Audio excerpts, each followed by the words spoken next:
જય ગજાનન, જય માતાજી। શું તમે જાણો છો ભગવાન શ્રી કૃષ્ણના મસ્તક ઉપર સુશોભિત જે મોરપંખ છે એ મોરપંખ ભગવાન શ્રી કૃષ્ણ શું કામે ધારણ કરે છે? ચાલો જાણીએ। જાણતા પહેલાં કમેન્ટની અંદર જય માતાજી જરૂરથી લખી દેજો અને આ વિડીયોને શેર કરવાનું ભૂલતા નહીં।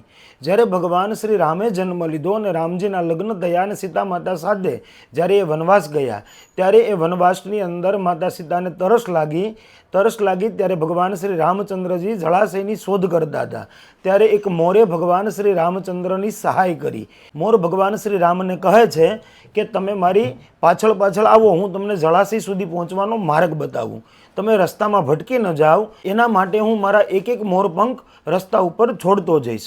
મોરપંખને જોઈને તમે જળાશય સુધી પહોંચી જાજો। એમ કહેવાય મોર જ્યારે જબરજસ્તી પોતાના શરીરથી મોરપંખ અલગ કરે છે ત્યારે એ મોરનું મૃત્યુ થાય છે। જળાશય સુધી ભગવાન રામ પહોંચી તો ગયા પણ ત્યાં મોર બેભાન અવસ્થામાં હતો ત્યારે ભગવાન રામે મોરને કીધું કે આ જન્મની અંદર તમે મને ઋણી બનાવ્યો છે, હું જ્યારે બીજો અવતાર લઈશ ત્યારે હું તમને જરૂરથી આનું ઋણ ચૂકવીશ। એટલે શ્રી કૃષ્ણ જન્મ અવતારમાં ભગવાન શ્રી કૃષ્ણ એ મોરનું પંખ પોતાના મસ્તક ઉપર ધારણ કરે છે।